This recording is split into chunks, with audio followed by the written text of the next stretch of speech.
નમસ્કાર દર્શક મિત્રો, @ગુજરાતમાં આપનું સ્વાગત છે। ગુજરાતમાં ખેતીની જમીન ખરીદવી એ દરેક વ્યક્તિ માટે શક્ય નથી અને આ કાયદાકીય મર્યાદાઓ ઘણીવાર વિવાદનું કારણ પણ બને છે। જો તમારા પૂર્વજો ખેડૂત ન હોય અથવા તમે ગુજરાતના કાયમી નિવાસી ન હો તો તમે અહીં ખેતીની જમીન ખરીદી શકતા નથી। આ નિયમનું ઉલ્લંઘન કરનાર વ્યક્તિને બોગસ ખેડૂત તરીકે ઓળખવામાં આવે છે। તો હાલમાં ગુજરાતના પૂર્વ મંત્રી અને ઈડરના વિધાનસભાના ધારાસભ્ય રમણ વોરા સામે પણ આવા જ આરોપો લાગ્યા છે। તે અંગેની તપાસ પ્રક્રિયા ચાલુ છે, જેના કારણે આ કાયદાકીય ગૂંચવણ ફરીથી ચર્ચામાં આવી છે। આ કાયદાઓ શા માટે અસ્તિત્વમાં છે અને બોગસ ખેડૂત કોને કહેવાય તે સમજવું ખૂબ જ જરૂરી છે। તો આવો વિસ્તારથી જાણીએ।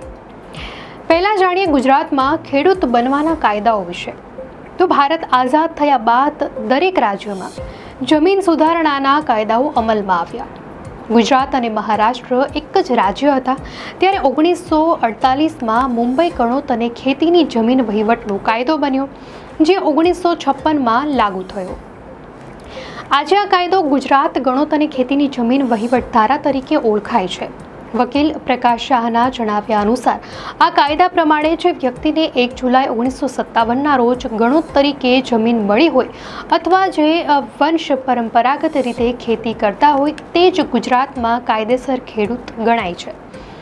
આ સિવાય જો કોઈ વ્યક્તિ અન્ય રાજ્યમાં ખેડૂત હોય તો પણ તે ગુજરાતમાં ખેતીની જમીન ખરીદી શકતો નથી।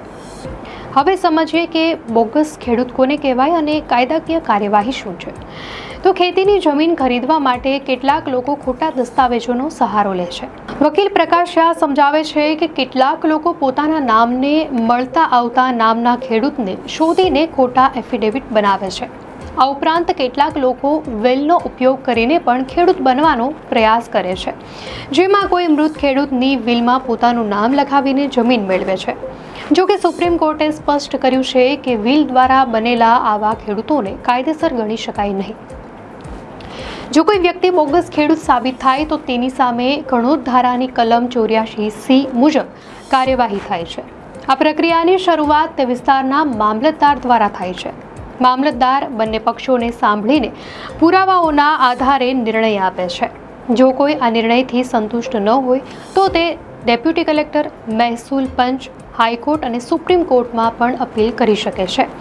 એકવાર કોઈ વ્યક્તિ બોગસ ખેડૂત સાબિત થાય તો તેને 84C મુજબ નોટિસ આપવામાં આવે છે।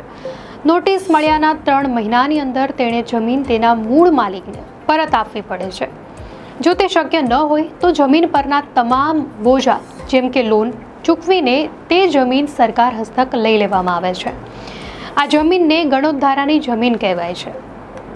સરકાર આવી જમીન વિહોણા લોકોને ફાળવે છે, જેના માટે પ્રાથમિકતાનો ક્રમ નક્કી કરવામાં આવેલો છે। વકીલ દીપક પટેલના જણાવ્યા અનુસાર આવી જમીન ગામના પછાત વર્ગના લોકોને આપવામાં આવે છે અને તેને નવી શરતની જમીન કહેવામાં આવે છે। આ જમીન કેટલીક શરતો સાથે આપવામાં આવે છે, જેમ કે ભવિષ્યમાં જો આ જમીન વેચવી હોય તો જંત્રીના 50% પ્રીમિયમ સરકારને ભરવું પડે છે। આ જમીન માટે તે જ વ્યક્તિ અરજી કરી શકે છે જેની વાર્ષિક આવક 5,000 રૂપિયાથી પણ ઓછી હોય। તો ક્યારેક કોઈ સાચો ખેડૂત પણ અજાણતામાં બોગસ ખેડૂત પાસેથી જમીન ખરીદી લે છે। આવા કિસ્સાઓમાં સરકારે 30 જૂન 2015ના રોજ એક પરિપત્ર બહાર પાડ્યો હતો।